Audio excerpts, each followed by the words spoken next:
Everyone, today we are going to learn indefinite integration. So let us understand what is the meaning of indefinite integration and how it is differ from derivatives of differentiation. So indefinite integration is anti-derivative, or sometimes it is called primitives also. Anti-derivative is differentiations related topic. And what is that? Let us understand. For example, we have function fx and fx is x squared, let's say, okay, and we are going to differentiate it. Then what we will get? We will get f dash x, which is 2x, right? So this is a function. After derivative we got this f dash x. Now there must be some process so that if we do something, then we can get back our function like x squared. Okay, so what is that process? This process x squared, we got derivative, and anti-process such that we can get back our function, that is called anti-derivative. And anti-derivative means indefinite integration. So this is anti-derivative. Okay, anti-derivative. But while doing antiderivative or while doing indefinite integration, there is some constraints which we have to take in consideration. What is that? Let us again understand. I will take some functions, okay, like fx. First I have taken x square, that's good. Another function is, this is f1x, let's say this is f2x, x square plus 2, and third is f3 function, which is x square minus 5, and fourth is f4 function, x square plus 100. Okay, so 1, 2, 4 functions I have taken. Now I'll take derivative of all these 4 functions. Let us again understand. So this is f1 dash, which is 2x. Over here, this is f2x derivative, which is 2x, and 2 derivative is 0. So again this is 2x. Now f3x derivative is 2x, x square derivative, but minus 5 derivative is 0. And f4x derivative, which is 2x, 100 derivative is 0. So what is happening over here? All functions are different, but derivatives are same, right? But all functions are different by constant. Over here, no constant. 2 minus 5, 100. Derivatives 2x, 2x, 2x, 2x. It means if I take antiderivative of 2x, antiderivative of 2x,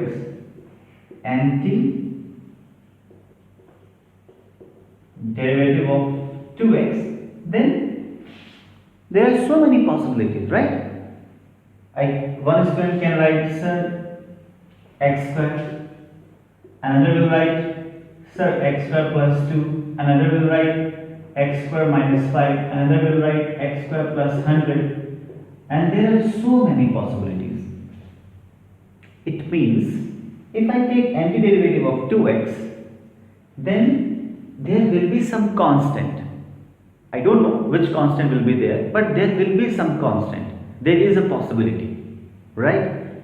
So this is a symbol of antiderivative. Okay, this is a symbol of antiderivative. It means indefinite integration. So antiderivative of 2x, and this is a dx. It means we are integrating with respect to x.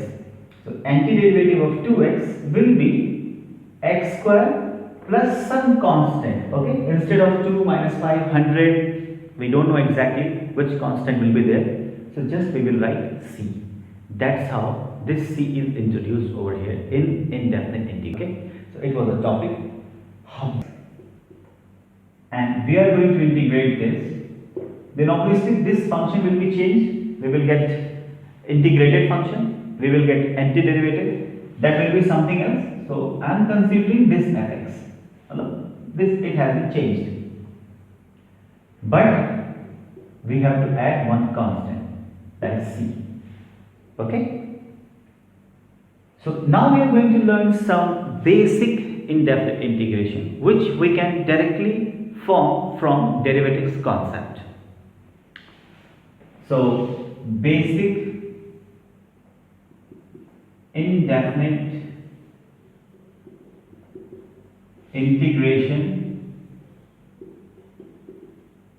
formulas. So first I will start by this one, x raised to n dx derivative. So here we had seen it was 2x dx, right? So we got x square. How? This is 2 and this is x raised to 1, it means 1 plus 1 over 1 plus 1. So 1 plus 1 is 2 and 2 will cancel. So x raised to n, then we will have x raised to n plus 1 over n plus 1 plus c. So example also we can understand. When we have x raised to 10 dx, then I will have x raised to 10 plus 1 over 10 plus 1 plus c. It means x raised to 11 over 11 plus c. Okay? Now basic integration we will find. Okay, what is the derivative of e raised to x? E raised to x derivative is e raised to x. It means e raised to x integration will be e raised to x. So this is e raised to x. Now this is e raised to x plus c. Okay. Now third one. What is the derivative of ln x? Ln x natural log 1 over x, right? So ln x derivative is 1 over x. It means 1 over x integration is ln x. So if I will write here 1 over x, then I will have ln x plus c. Why mod? Because this log domain will always have positive real numbers. Okay, that's why I have included in mod, because we don't know this x will be negative or positive. So 1 over x dx is ln mod x plus c. Let us understand. So fourth point is, okay, sin x derivative was cos x, right? It means cos x integration will be sin x. So I will write cos x integration, which is sin x plus c. Now fifth one, cos x derivative was sin x. Do you remember? Or minus sin x. Cos x derivative was sin x or minus sin x. Think about it. So cos x derivative was minus sin x. So if I write minus sin x over here, then answer would be cos x.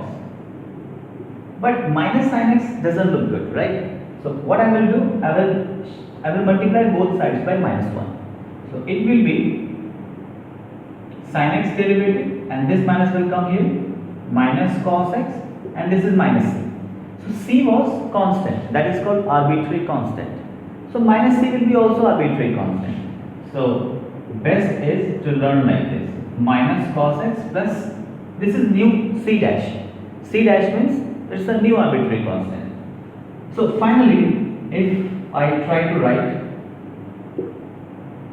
as a formula, then sin x integration is minus cos x plus c. Now I have converted this c dash in c form. So sin x, like cos x integration sin x plus c, sin x integration minus cos x plus c. Okay. So fourth, fifth, now sixth one. So we have taken sin x derivative, cos x derivative, now tan x derivative. What is tan x derivative? Sec square x. It means sec square x integration tan x plus c. Now cot x derivative is minus cos x square x. So minus cos x square x is cot x.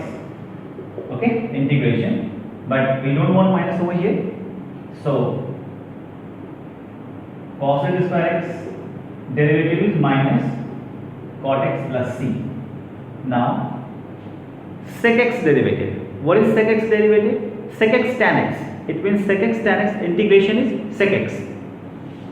So this is sec x tan x integration which is sec x plus c. Now, cosec x derivative, which is minus cosec x cot x.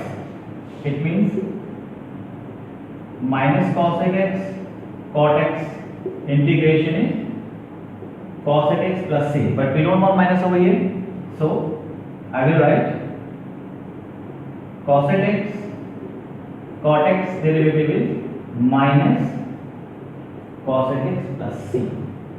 So I hope you understood.